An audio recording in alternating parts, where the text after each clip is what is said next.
Hi, welcome. I am assuming everybody can see me and hear me at this point, and I welcome you. Thank you very much for joining us today. We're going to talk about digging diagnostically for better reading instruction. We are going to, I'll tell you a little bit about myself. I taught special ed in South Dakota for 20 years, and I also served as an assistant director for a cooperative, and I also did some compliance reviews for the state. We then moved to Iowa, and I was a special ed consultant in Iowa. I was a PBIS trainer, and I was a literacy consultant. And my focus as a literacy consultant was mainly on helping those students who weren't gaining out of universal instruction what they needed to and how we could better serve their needs. I live in Rapid City now. We moved back to the state 2 years ago now. And I now serve as a PBIS coordinator and coach, and I'll be serving as an RTI trainer for the state. And now a little bit about you. If you'd put in the chat box your name and the district you work in.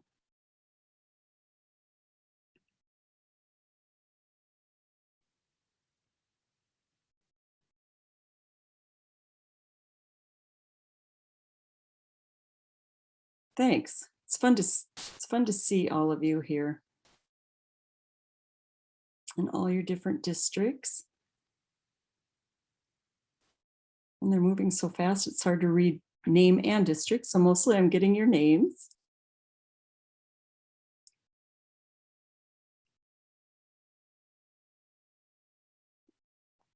All right.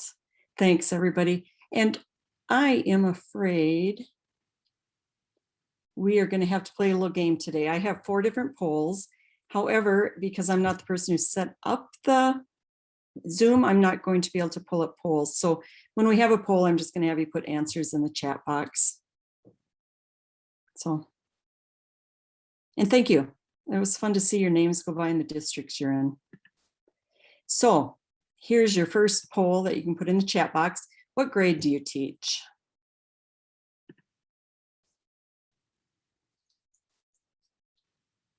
Great. I love seeing this wide variety of different grades because really digging diagnostically is very important for everybody.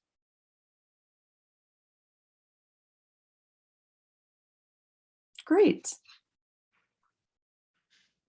I see administrators and teachers. I see special ed. I see title. I see gen ed, reading specialists. Perfect. Thank you. Thank you for sharing. And again, I apologize. The poll would have been kind of fun to just pop up, not make you keep reading through the chat. So today our objectives are to look at how we benchmark students and why, to dig more deeply into the phonemic awareness and phonics and how to use those results. So really the idea behind RTI was that all students receive strong universal instruction, that they be screened so we know who needs a little bit more, and that we have a range of supplemental or interventions that we can provide to students to help them close that gap to get back to where their same grade peers are. And then we're going to talk a little bit about how to use the results once we have them.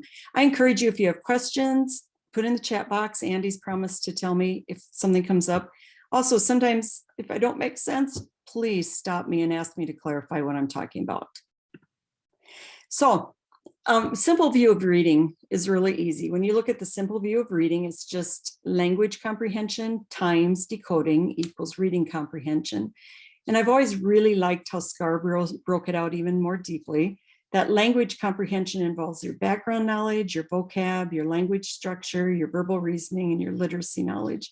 And this is something that we start in kindergarten and we continue to work on all the way through 12th grade, because it just becomes more and more strategic for our students and how they learn to really comprehend what they're reading.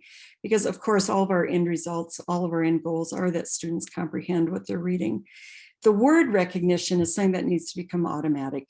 It's that phonological awareness and phonemic awareness. It's that decoding, understanding the alphabetic principle, being able to associate phonemes with graphemes. And then it's building a large sight vocabulary. And sight vocabulary isn't high frequency words as we sometimes think of. Sight vocabulary is any word you can look at and you immediately can read it. And that needs to become increasingly automatic. As Anita Archer said, there's no comprehension strategy that's going to work if you can't actually read the words. So today we're going to look at the word recognition part because we want to get that automatic for students.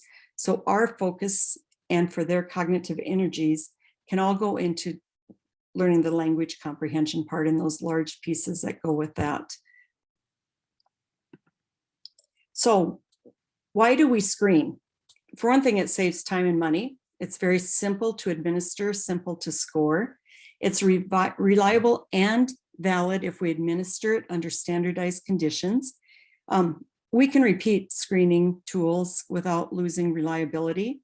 It's a rough estimate of the degree that all your students are learning and who's benefiting, who's going to need more, and who's making progress.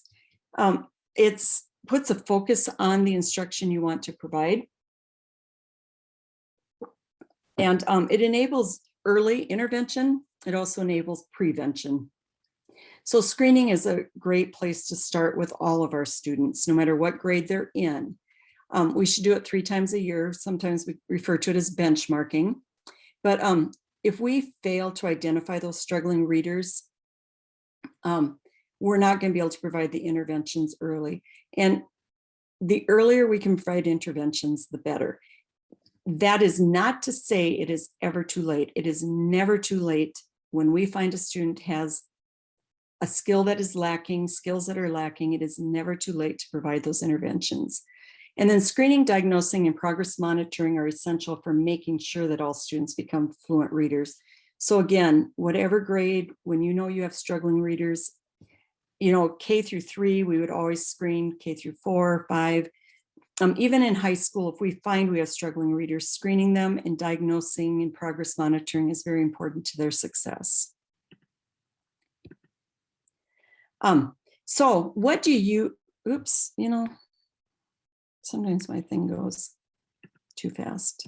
So we're going to look at what are some screening tools. And my poll this time that you get to put in the chat box is, what do you use for screening? Do you use Ames Web? Do you use Dibbles? Some people use FAST.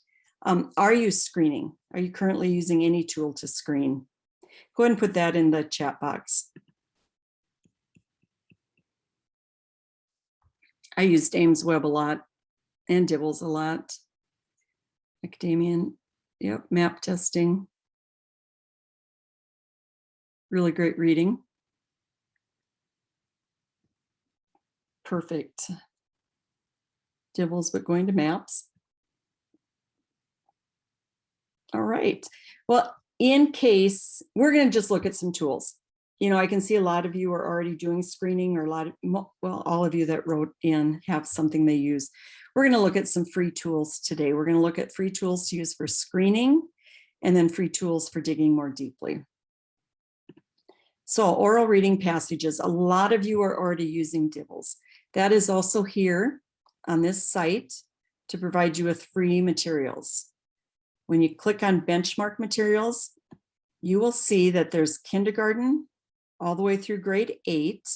If you are in high school, we always use grade 8 materials because the thought is that if they can read to the 8th grade level, they're going to do pretty well in life because most things are written to that level. Kindergarten. Free materials that they allow you to screen in include letter naming fluency, phonemic segmentation fluency, nonsense word fluency,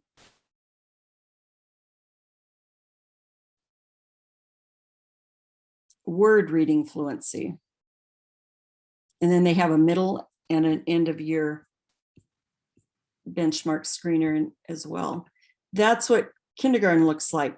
First grade looks pretty similar. Starting in grade 2, they provide oral reading fluency passages, and that goes through grade 8. There's passages again for the beginning of the year. Oh, I went to first grade. My apologies. I'm going to jump to grade 3.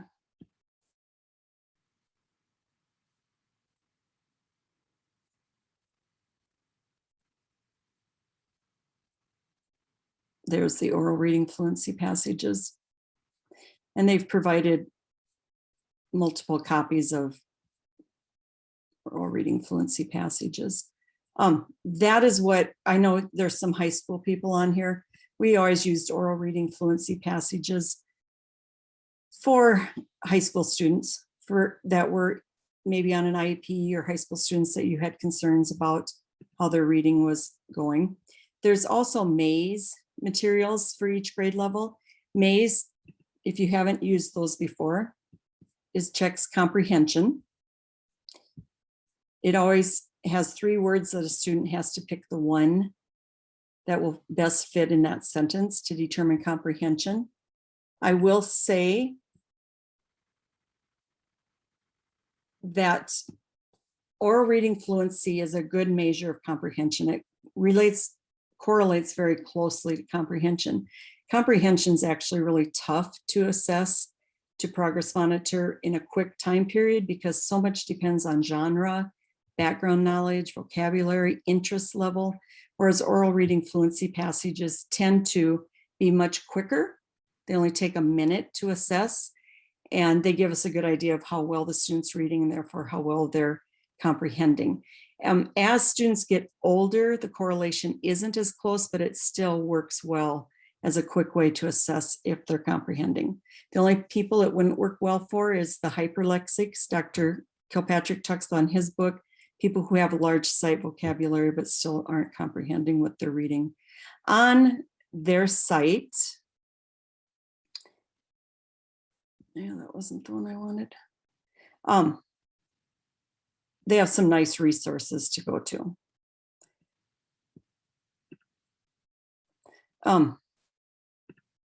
They also provide their benchmark goals. So if you are benchmarking kindergartners, there's your letter naming fluency, your phoneme segmentation fluency, your nonsense word fluency, and then it gets down to the oral reading fluency, words correct in the maze. So if you choose to use their free materials, they're also providing the norms table for you, so you can know if a student is performing where you would like to see them at this time. And Jan Hasbrook put out a norms table. And she said, if at the 50th percentile, a student is scoring less than 10 words, if they're scoring 10 words less or more, they do need some type of supplemental or targeted intervention. So a first grader only reading 19 words in the winter, you'd want to start that preventative interventions. A third grader reading 102 words in third grade would need some preventative or supplemental intervention. So it's a really nice norms table to help give us an idea if our students, if we need to catch them, let's catch them before they fail.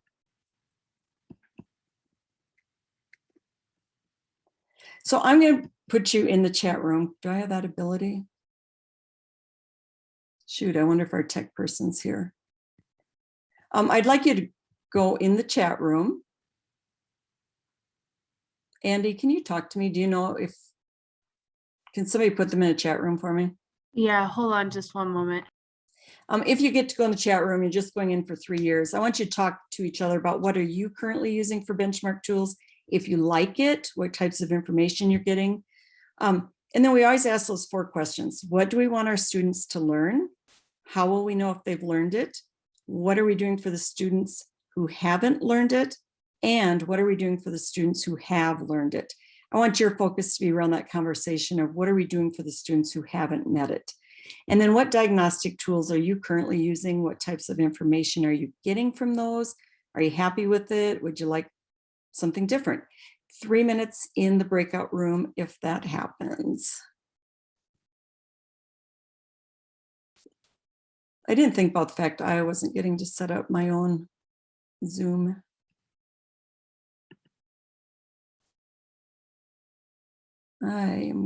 Oh, here, breakout rooms. All right.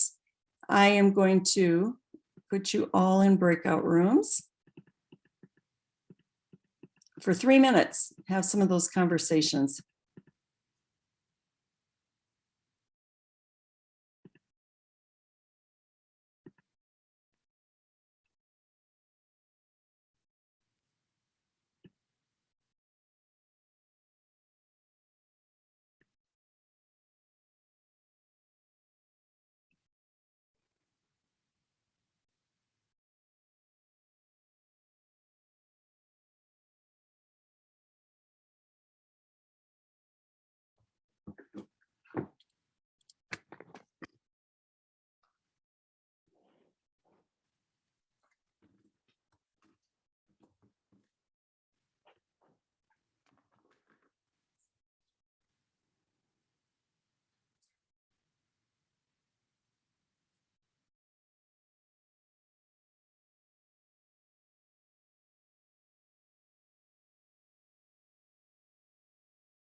For those of you who didn't go into breakout rooms, I just encourage you to think about what you're currently using, if you're happy with it, what types of information you're getting, and how you're using that information. What does it provide for you? And think about your digging deeper tools.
All right, welcome back.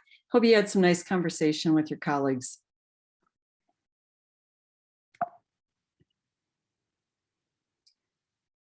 So what's next? After you screen, what do you do next? Students below or significantly below benchmark are at possible risk of reading disabilities. Therefore, they're good candidates for further diagnostic assessments. Those diagnostic assessments are going to help us know their strengths, what they have already learned, and they're going to help us know the areas that we need to work on or provide more targeted instruction to. More time is not the magic bullet. Knowing what we need to teach and how we need to teach it is when the magic happens for our students.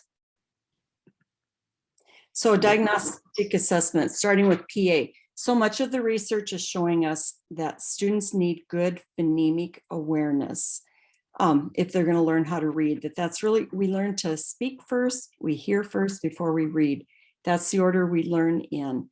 And we need to be able to hear those phonemes, be able to separate them out in order to graphically map them, or in order to put them in our brain in the way that they are occurring in a word, so that we can build our sight vocabulary.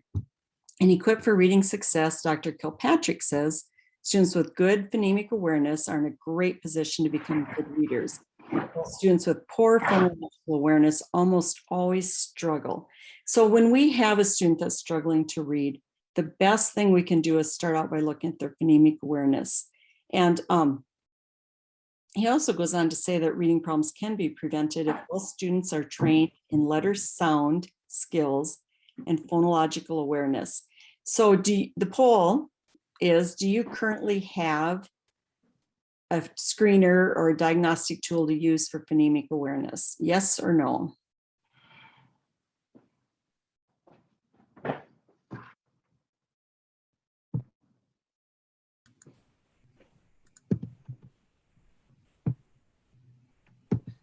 Great. A large majority of you do have a screener. So I'll show you another one if you aren't using this one. If yours is giving you the information you want, that's great. We're going to look at the one Dr. Kilpatrick made free for everybody. What screeners, those of you who answered yes, what screeners are you currently using? Haggerty's great. System 44.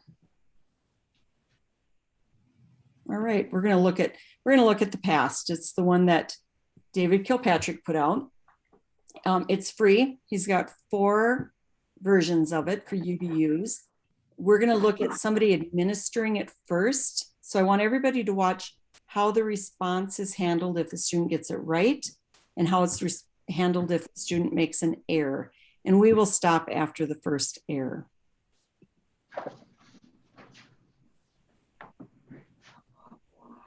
Okay, Elena, we're going to play some word games. I need you to listen very carefully. Say bookcase. Bookcase. Now say bookcase, but don't say book. Case. Say sunset. Sunset. Okay, you need to be in here now. But don't say sun. I haven't pulled everything away yet. I don't have. Now say spaceship, but don't say ship. Space. Say silver. Silver. Now say silver, but don't say sill.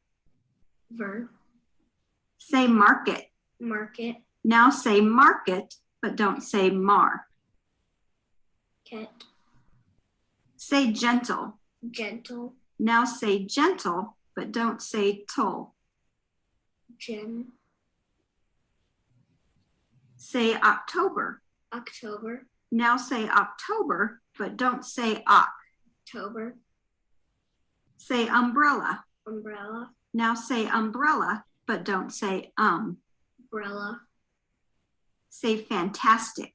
Fantastic. Now say fantastic, but don't say fan. Tastic. Say alphabet. Alphabet. Now say alphabet, but don't say al. Alphabet. Say Saturday. Saturday. Now say Saturday, but don't say sat. Today. Okay. Day. Right. If I said Saturday, but didn't say sat, it would be day. Say tricycle. That was a nice demonstration. Karen had just been learning. It was the first time we'd started using the past. So she's a little bit slower maybe than what you would be after you've given it multiple times. It's a very quick, efficient tool to use. I'll go to David Kilpatrick's site where he puts in the past for us to use. Here is the actual test. If you noticed, Karen started out with just syllable level deletion. Then she moved to deletions of individual phonemes, working with onset rhymes. Again, some deletion of individual phonemes. And here's some substitution. And students really need to get to that substitution point because students are then segmenting, putting them all back together, pulling one out, replacing it, isolating it. It involves all the skills. Form B, so you can see each form is only 2 pages long, very super quick to administer. Here's the instructions. We're going to go through those a little. And as you watched Karen do it, you saw that. One thing I would encourage you to do is practice giving the test to students who you are not concerned about their reading. It helps you understand. It gives you a perspective that later on we'll see that students have 2 seconds to respond. Gives you the sense that 2 seconds are more than enough for a student who is not struggling to read. It also helps you work through those clunks of how to say something, how to repeat something, how to provide that feedback. Again, it's a quick, simple way to assess the phonemic awareness. There's no practice items. You're going to give feedback for every single incorrect item. And you heard Karen do that. When her daughter made a mistake, she just simply told her the right answer and kept moving on. That is very different for those of us who do. Yes. Deb, so we have a question in the chat from Shelley saying, what is this test? I'm sorry, Shelley. We'll look again. This is the Phonemic Awareness Screening Test, and it can be used for kindergarten through 12th grade. And it's just going to check students' phonemic awareness. Does that answer that, Shelley?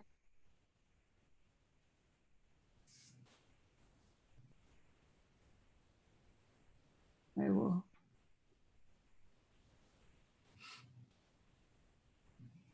No, this is free. The materials I'm showing you today are all free. I'm not trying to sell anything. I'm trying to give you some really nice, easy tools to use that are free for you to use. So when you're administering it, again, you want to read the instructions.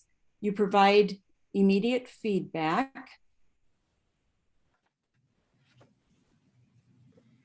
We'll go back to where we were.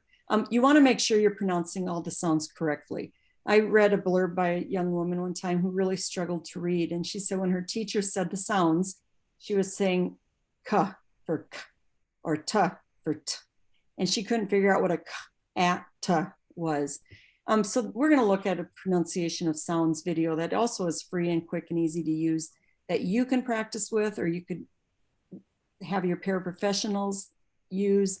If you're consulting with maybe teachers who haven't had to deal with phonemic awareness before, maybe they'd be interested in it. You're giving feedback for every item, and you're assessing for automaticity. So you count to 2. If they can't get it by the time you've gotten to 2, they do not get credit for automaticity. The reason automaticity is important is because we are very print bound. So we don't want a student looking at the word in print in their brain and doing the substitution or doing the separation. We want to know that they can hear and respond automatically. Talks about if you can repeat an item, you're going to lose automaticity, but you can repeat it once. Again, you only 2 seconds, you provide feedback. And then there's a chunk in here. So it's really important to read the instructions before you administer the past of what you can do to make it go more quickly for older students. Everyone starts at the first level, but if they get the first couple right, they move on to the next level, couple right, move on the next. Past that, they'll do them all. And here talks about when you discontinue. However, sometimes a level they struggle in, they're able to do a higher level. So use your best educational judgment on when you think they should be discontinuing. And then it scores 2 ways. If they were able to get it correct, or if they got it automatic. And we want the automaticity. So you can see that they need to start, even though they had 8 basic phonemes correct, they were only automatic on 4 of those answers. So you'd want to really start working at basic phoneme level. And that just gives you some ideas on how to interpret it. This was the appendix I wanted to download, not the other one I was in. So again, this is a free screener for phonemic awareness. And as we know in phonemic awareness, students never see letters. Phonemic awareness, we always joke, can be done in the dark because they're just listening for phonemes. When we get into phonics and decoding, they're going to be tying those phonemes into graphemes. Graphemes are those letter or letters that represent the phoneme. First, we want to really screen the phonemic awareness part. Here's a nice list of activities that help promote mapping. That orthographic mapping is when students get those patterns of words in their heads that help them start developing a large sight word vocabulary. And here's some free suggestions on activities you can do to help promote that mapping. So I love that site. You just type in thepasttest.com and it'll lead you to that free screener and the free instructions for the screener and some free activities to do to promote mapping for students.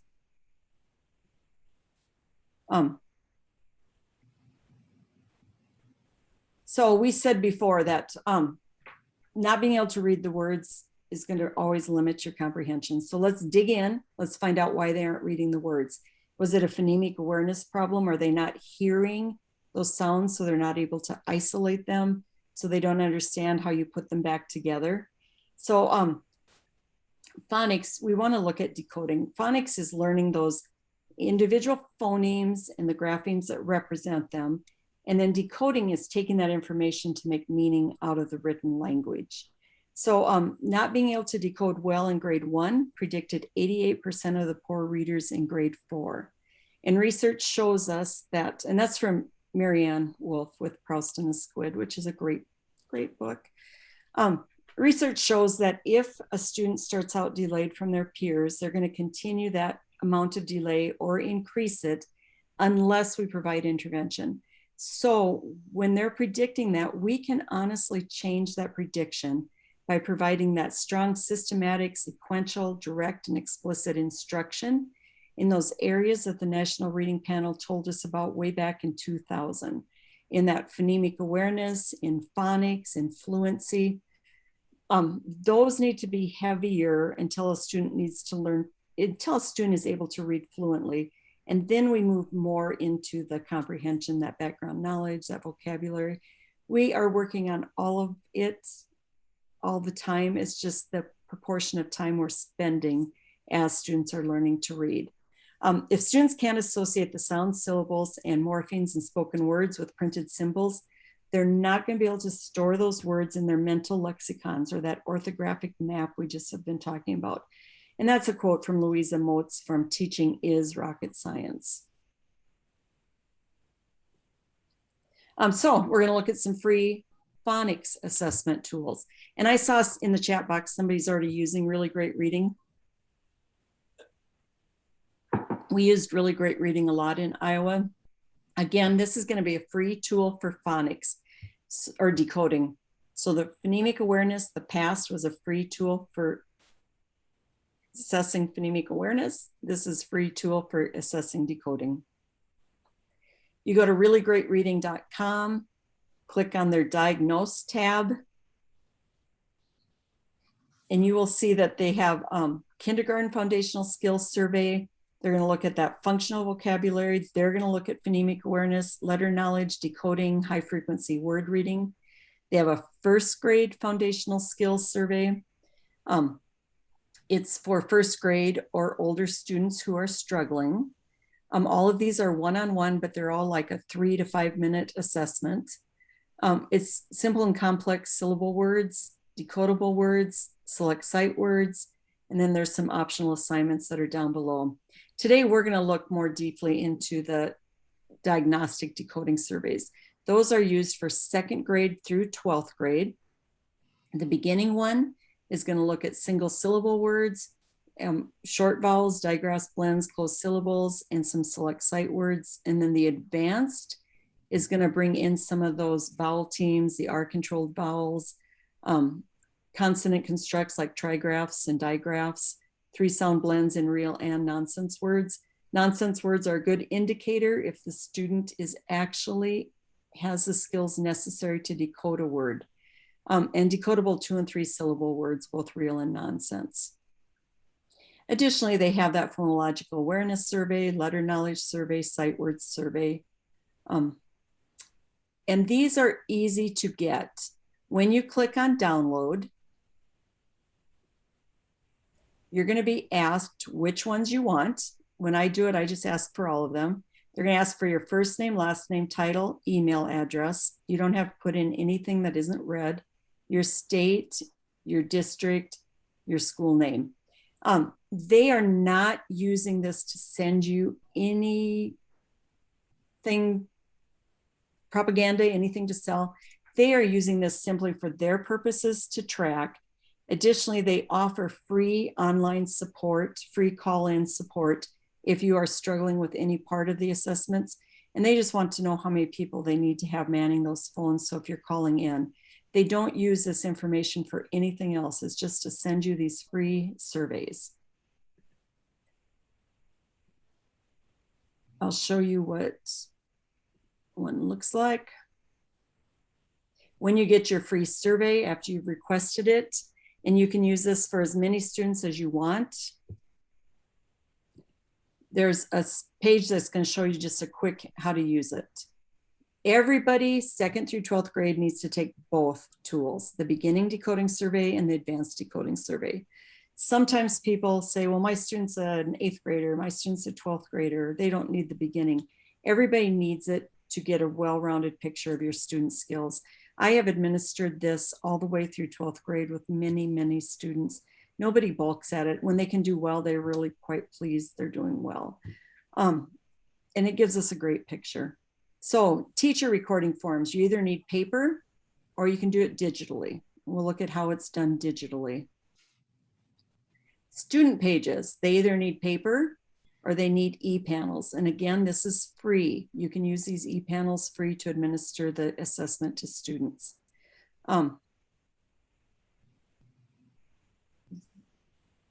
They provide 3 different forms of each tool in here: the beginning of the year, BOY, middle of the year, MOY, end of year, EOY. They give you some quick start directions. You just place the student page or the e-panel in front of the student. You need to have your hard copy or your live assess ready to go. And this is not timed. We want to read with accuracy, not speed. If you take an oral reading fluency for 1 minute, you are getting a speed of how well they can read. This is giving you how well they can decode. If you're using a paper recording form, write their incorrect responses. It's important to record all responses. If you're using live assess, again, enter all incorrect responses. You are going to click a button if they self-correct, but you still leave the incorrect responses there. The ultimate goal of readers is to have them correct the first time. Check out the directions for how you score, or else use live assess and they will score for you. And then they've given you a nice flow chart if you need additional assessments. Here's the ones they would recommend. Again, all free, no strings attached. And there's just a nice little write-up, and then you'll get down to the, it is expected that students for 2nd grade through 12th grade will all get a 48 out of 50 on their beginning decoding survey. You don't administer the advanced at the beginning of the year to 2nd grade, but from 2nd grade, middle of year to 12th grade, here are the scores they want to see: 15 out of 30, 20 out of 30. By the time of 4th grade, they want 26 out of 30 to be considered a good reader. And here's what it actually looks like. I would always say to students, you know, I would point at C, push my finger over to R and say, I want you to read across the line like this, stop when you get to the line. That gave me a chance to make sure I was keeping up with them. Just some words, short vowel sounds, some sentences with some sight words and some decoding words, and then those nonsense words that we want to know if they've learned their short vowels. Those are closed syllables. They should all have developed their closed syllables. They have a digraph in there, digraph. This is enough of a screen to give us an idea of what a student needs. There's the scoring sheet. You're going to see if they've omitted sounds, added sounds, if they've made mistakes on their initial or final, if it's a short vowel, if they know that short vowel, and then they've got digraphs and the letters QU. Sentences, nonsense words. And then when you look at the advanced, there's a nice selection of words again. This time they've included a trigraph, 3 consonant blend. They've included nonsense words here. This is all nonsense words till the bottom. Nonsense multisyllabic words, some real words, and you're done. So again, it's a very, very quick tool to administer. They've given you 3, so you can do it throughout the year to see if your instruction is making a difference. Ultimately, that's what we use benchmarking, progress monitoring for, is to make sure that our instruction is making a difference.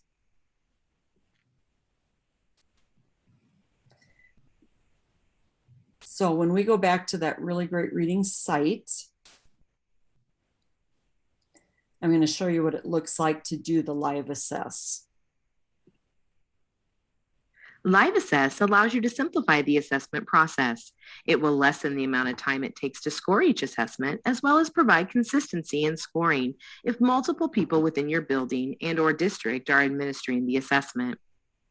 Be sure to watch for how you are scoring the errors and what you need to do when there's multiple errors and what you need to do when it's a self-correct. And then watch along the bottom how it's scoring it automatically and telling you the difficulties. This snippet will provide information specific to Live Assess, including the benefits. We'll show you how to easily input student miscues and also how to view the results from Live Assess. Let's navigate on over to the grouping matrix and take a look at how Live Assess works. After logging into the grouping matrix, select a class and then a specific student. You will need the results from the diagnostic surveys given in order to utilize Live Assess. I'm going to go with 4th grade, and then our student, Melinda. When arriving at the student record page, scroll down until you find the appropriate survey, either the beginning or advanced decoding survey, or the foundational skills survey. For demonstration today, we'll use Live Assess with the beginning diagnostic decoding survey. When you look on here, they have a place for you to enter their benchmark score, whether you're doing Dibbles, Ames Web, something else. And that helps tie together where their strengths are. After selecting the Live Assess link, a pop-up window will appear requesting you to confirm a few details, including the assessor name, the phase of the year, we'll select middle, the form name, we'll use Form A, and the date that the assessment was given. After confirming all of these necessary fields, select Start. Target words are located along the left-hand side of the screen. The target word is the word located on the assessment that you wanted the student to read. Next to the target word are the 3 most common miscues of all the surveys we have scored. The next column provides a blank box to type other words the student may have said as a misread. The final option is no try if the student does not attempt the word. If the student reads the word correctly, you will do nothing. Leave the row blank. If the student reads the word incorrectly, record the misread. Click the purple box if the misread appears there, or type it in the others box if the student says something different. Let's try it. I needed my student to say one, but instead they said on. I'll simply click and turn it dark purple. I needed my student to say they, but instead they said the. I can simply type the in the others box to record the misread. If the student says more than one misread, record all of the responses. You may place a comma between the words in the others box to indicate multiple responses. Let's see what it looks like. If I needed the word trip, but my student said tip, no, rip, I could click tip and turn it dark purple and then enter rip as the second misread in the others box. I needed my student to say pond, but they said pand, P-A-N-D. I would enter that in the others box. Then my student said pinned, P-I-N-D. I would place a comma and then enter the second misread. If the student self-corrects, record the misread first and then click the target word to turn it red, indicating that self-correct. So if I needed my student to say brag and they said bag, no, wait, brag, record the misread and then click the target word to turn it red, indicating a self-correct. After recording each set of the assessment, click Next to continue to the sentences, and then finally on to the nonsense words. Live Assess will be calculating your student's score as you are entering each assessment item. This automatic scoring can be seen at the bottom of each screen. When you get to the end of recording the student's assessment, select Finish. A pop-up box will appear asking you to confirm other misreads that you have entered. Double-check each of these entries and then select Next. A pop-up box will now appear asking you to enter additional observations and teacher notes if needed.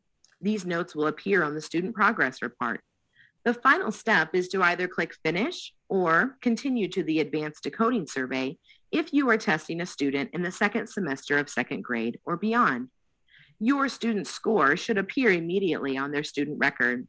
If one or more words that you entered needs to be scored by one of our specialists, please give us 24 hours, and then your scores will be visible. In the student record, each of the column totals are present, such as sight words, added or omitted, etc.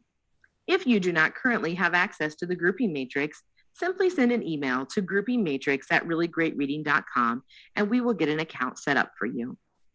On this page, she has given the middle one twice and same scores during her demonstration. But typically, if you've given the student this screener 3 times, 4 times, 5 times, it's going to show all the scores.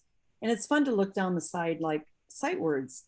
They made 2 mistakes last time, but this time they made 0 mistakes. Or maybe they've gone from 10 mistakes for added and omitted, and now they're down to 2. It just shows you nice progress as they're moving along.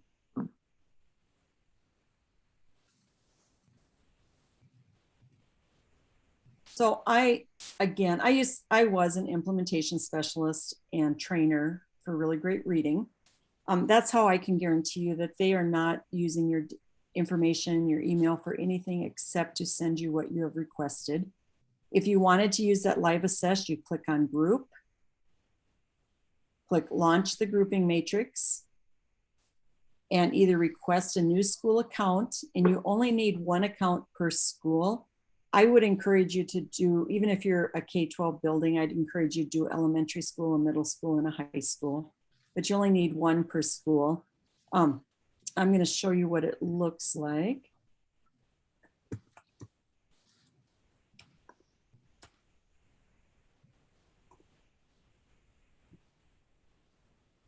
And this is what you get to. Add a student, super simple. First name, last name. You don't need to include anything that doesn't have a red star by it if you don't want to. Teacher, or you can add a new teacher. By adding a new teacher or the teacher that the student has, a teacher can go in and look at just their students and not have to go through all the other students. I'm going to cancel that. Instructional recommendations. When you put in a benchmark score and the beginning and advanced decoding, they're going to give you a decoding level. You know, they're suggesting instruction. You do not have to use their materials to use this grouping matrix. It's still going to give you a nice idea if the student's emerging reader, if they're a strong decoder, a slow reading rate, advanced vowel deficits, multisyllabic word deficits, advanced vowel and multisyllabic word deficits, a mild decoding, moderate decoding, significant decoding, severe decoding, or they're just an emerging reader at this point. That it just gives you nice information to use. You don't have to use their materials. It's free, and they don't email you for anything, just the things you have requested from them.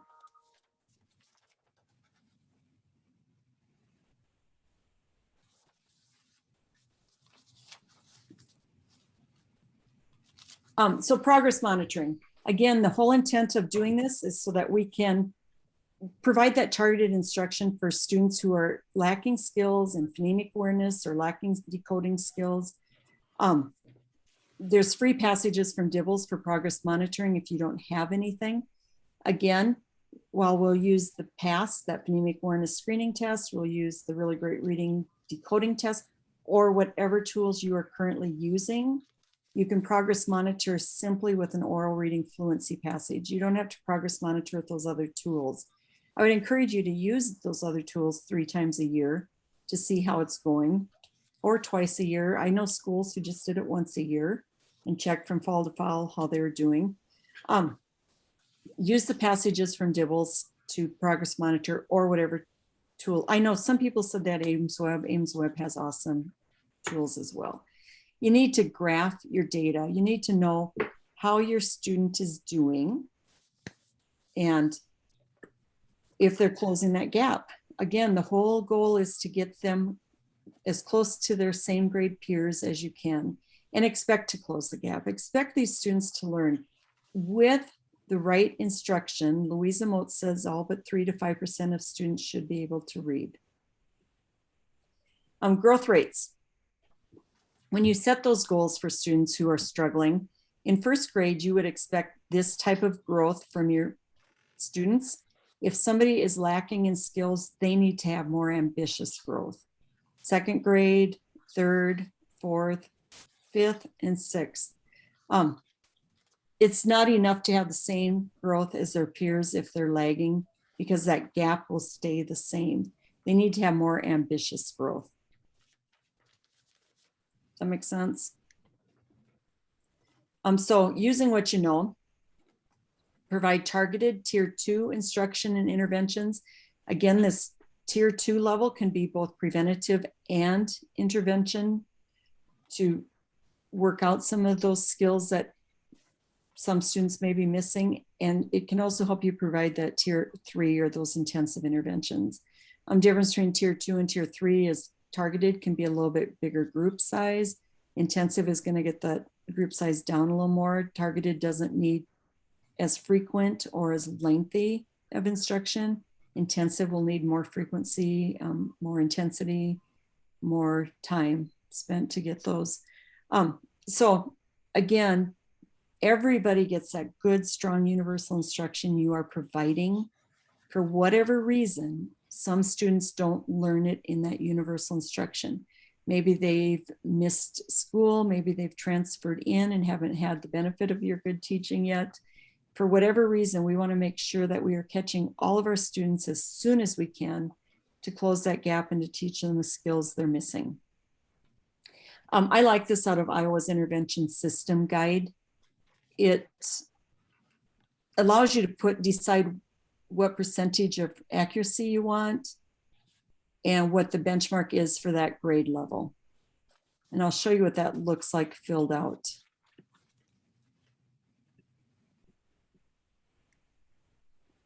My screen is not letting up there. So reading rate, if they're below benchmark, they're accurate, but they're very slow. You'd want to really focus on pacing and phrasing. You want to provide instruction specifically in fluency and automaticity at the word, phrase, and sentence level. You might have repeated readings. You might do a reader's theater. You might start talking about how to pay attention to comprehension. And you can practice with chunking phrases and words. I've even seen people chunk alphabet by putting like ABC question mark, DE comma, FGH question mark, so that students need to learn how to read with that prosody. And automatically how quickly it can go. If they're at or above benchmark, they're accurate and fluent, you can really start developing stronger and stronger comprehension and vocabulary skills and just continue on with their high quality universal instruction. If they're inaccurate and slow, you want to really look at decoding skills. You always want to work on accuracy before you work on speed. You don't want them being a lot quicker to make mistakes. You want to instruct in the missing phonemic awareness skills and the missing decoding skills, which you can easily do if you have a tool you're already using, or if you use the past in the tool from Really Great Reading. You want to work on sight words. And again, we don't work on sight words by just flashing flashcards. We work on building our sight word vocabulary through that Appendix D that Dr. Kilpatrick provides on his site for one example. You also start working on sight words just by doing segmenting and blending in phonemic awareness. Consider applying new skills to connected text. So if you have explicitly taught a skill, give them opportunities to read books with those specific skills in them. Practice with decodable connected text and build fluency reading at independent level. If they are inaccurate but fluent, you want to help them really start learning how to self-monitor. Self-monitoring and adjusting rate of reading to type of text and purpose, missing decoding and sight word if known. And consider grouping students in all groups based on their similar needs. If they need advanced vowels, if they need multisyllabic words, if they need digraphs, trigraph, consonant blends, table tap to help them break down those phonemes. Challenge students, create a graph for them to read with less than 2 errors, and practice reading a connected and decodable text for them as well. So again, proficient reading depends on a lot of skills, and we need to really drill down to figure out what those skills are. Research also shows us that with the right instruction, we can change the brain patterns. Good readers read on the left side, struggling readers read on the right side. With the right type of instruction, we rewire that brain. They move it to the left. fMRIs show us that. and they can become fluent readers like their same grade peers. Thank you very much for attending, and you get 4 minutes to actually be done early. If anybody has any questions, please stay and shout them out or put them in the chat box. Thank you.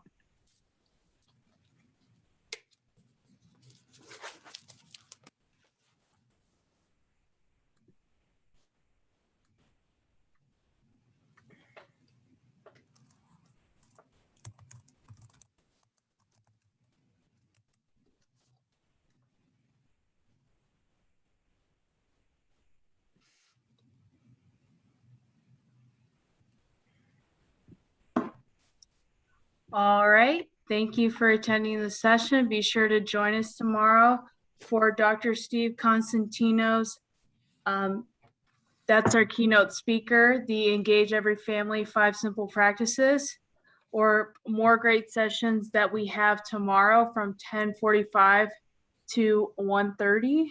If you have conference questions, be sure to check out the FAQ section of the website. If you have any more questions for Deb, please stick around and she'll be happy to answer them. Thank you all so much for attending this webinar. Can you still hear me? Am I still on? Yeah, I can still hear you. I do see if Bonnie is still here, she asked if you assess a student with other kids in the room. I've done it both ways. I just don't want the other kids to hear. I can have them working in one side of the room and I can pull a student over. If they hear, they're, especially with the phonemic awareness screening test, they're very quick to kind of memorize those answers. You're not getting a true picture of them. Same way with the decoding survey, just kind of pull them over to the side, just don't have it public and where everybody can see. And the oral reading fluency, definitely have them in a quiet area so they're not distracted. That takes 1 minute. The other screeners should take 3 to 5 minutes. You do a few each day, and you really only need to screen students that are struggling, students that have a gap between them and their same grade peers. It looks like we have another question from Valerie. It says, does MAPS have a progress monitoring portion similar to DIBBLES? You know, Valerie, I'm very sorry. I have used MAPS results. I'm not familiar enough with MAPS to know if they have that progress monitoring portion in it. I don't know if anybody in the room uses it and knows that answer, and I'm sorry, I can't help you with it.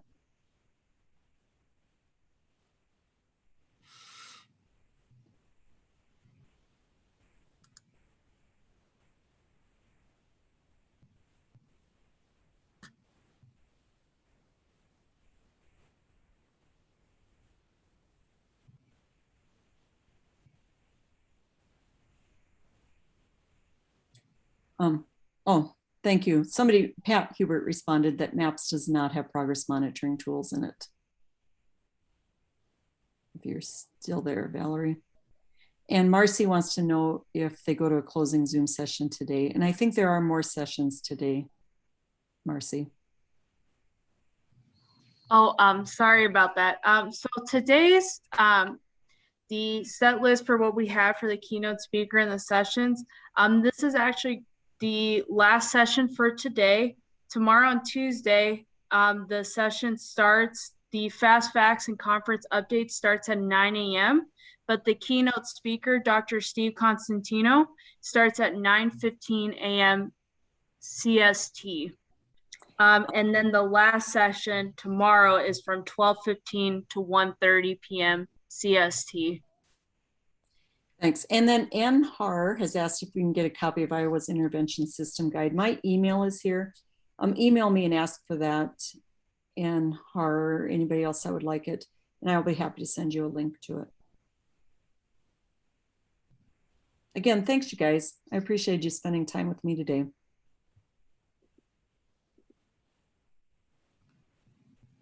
I know we ended a little bit early, but this is our 15-minute warning. Oh my gosh, I could have done more. I'm sorry. I was thinking it went till 10:45. Oh, it's all good. River. So oh. 15 minutes. So we can still stick around if you'd like to ask more questions. So Marcy asked if we are getting grad credit role is taken by the helper right for each. It might just be easier if I ask my question aloud. I'm so sorry. I Yep. should have read that before I hit enter.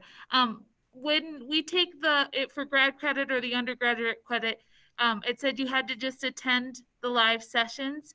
So is somebody taking roll with our names in each session, or are we supposed to be, I know they ask us to put them in the chat, but how do they know that we truly are attending the live session?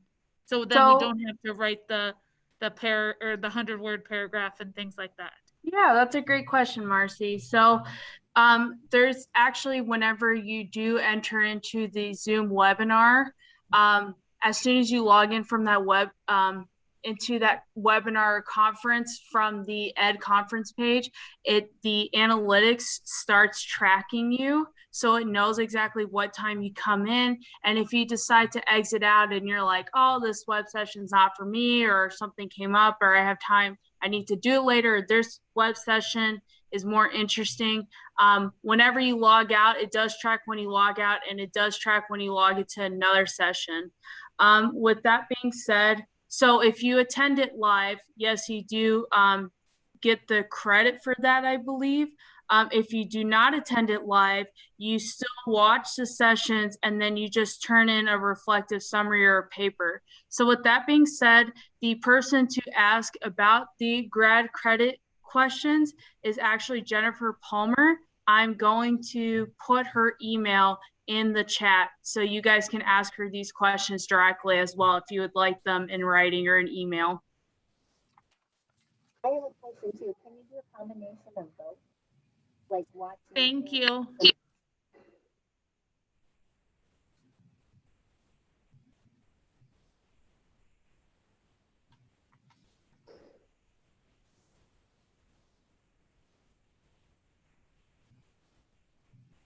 Well, I have a quick question.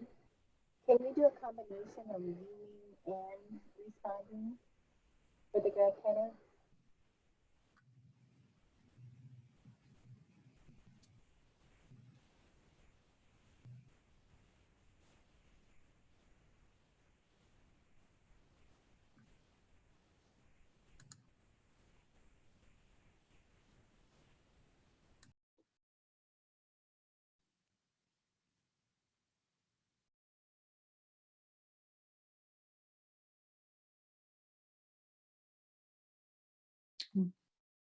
With that, if there's no more questions, you're free to go. Email me if there's anything you want clarified or anything you missed. And there, Andy has put in the chat box who you can contact to ask grad questions. Ask regarding grad questions.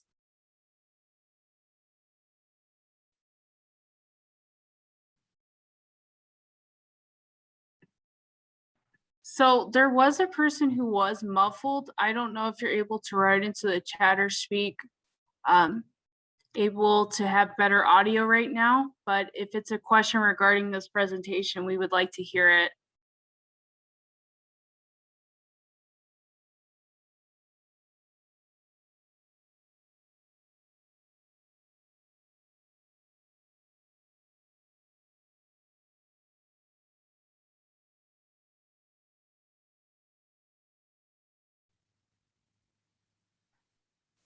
Okay, well, Deb, thank you so much. I'm so glad that you can give this presentation.